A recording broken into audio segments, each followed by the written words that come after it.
Agora eu volto a conversar com o Paulo Alceu para saber, Paulo, qual a posição dele sobre a colocação daquela tornozeleira eletrônica no deputado Daniel Silveira. Virou aquilo uma novela, essa situação. Para você, acabou, Paulo, se transformando em cenas, já que a gente está falando em novela, né? Cenas de imposição do Poder Judiciário contra o parlamento? Foi uma situação bem delicada. Hoje, às 3 horas da tarde, o deputado foi até a Polícia Federal e cumpriu o mandato e colocou a tornozeleira eletrônica. Até porque a multinha, né? Uma multinha de 15 mil por dia. De repente ia surgir mais um Pix aí, né? Que a outra vez ele tinha que pagar uma multa de 100 mil e também teve aquele movimento igual do procurador Dallagnol.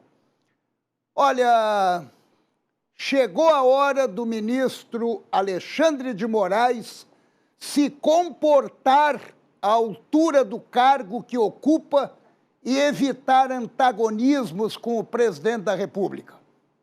Não sou eu que estou dizendo isso. Eu estou apenas repetindo as palavras do ministro aposentado Marco Aurélio Mello, que, de repente, fora da bolha imperial, começou a observar com mais isenção os absurdos que estão sendo construídos pela corte que ele integrou. E ele foi além.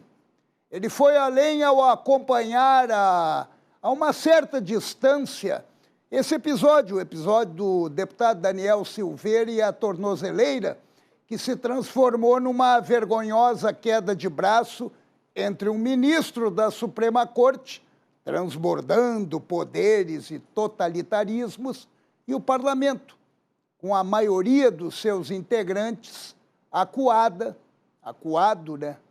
E o grande responsável por esse cenário, eu considero que é o parlamento, esse cenário deplorável, permitindo inclusive cenas circenses de um parlamentar.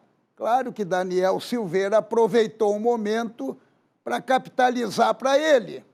E o parlamento não reage, se curva, inclusive, às inconstitucionalidades vindas do outro lado da rua, do STF. Mostra até, de repente, seu lado cúmplice.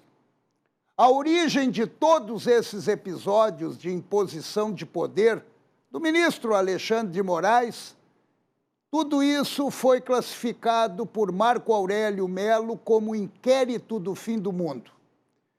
E virou esse monstro todo fugindo de sua real motivação. Só para relembrar, tratavam-se de denúncias graves de uma revista contra o enriquecimento do ministro Dias Toffoli, que presidia na época o STF.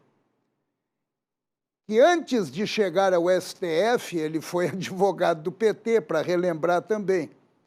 E o mais assombroso, a própria vítima, no caso Dias Toffoli, instaurou um inquérito e escolheu a dedo o relator, que veio a ser Alexandre de Moraes. Começou aí. Não houve nem distribuição e sorteio entre os ministros, como ocorre normalmente. Hoje nem se fala mais nessa situação da revista, nem se fala mais da denúncia contra o ministro Toffoli. Moraes se transformou numa espécie de xerife, e a evolução desse inquérito todo torto vem proporcionando essas cenas indignas de uma república.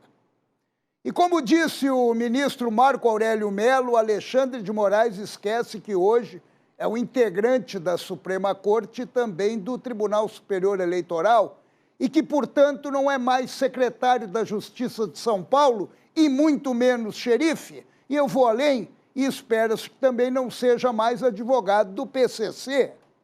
O que está ocorrendo hoje imputo a culpa muito mais ao Congresso, que não se contrapõe a essas agressões, que isso sim comprometem a democracia com uma insegurança jurídica, muito mais do que o ministro, que está saboreando o prazer de ser poderoso e intocável diante de uma plateia de acovardados. São os parlamentares, de forma elevada, que deveriam dar um freio, mas se escondem de suas funções. E diante de tudo isso, assusta ainda mais ouvir de um ministro, no caso Marco Aurélio de Mello, que há pouco tempo vestia a toga imperial, expressar que teme, e teme muito, pelas próximas eleições, agora, as eleições de outubro, porque quem vai presidi-las é Alexandre de Moraes.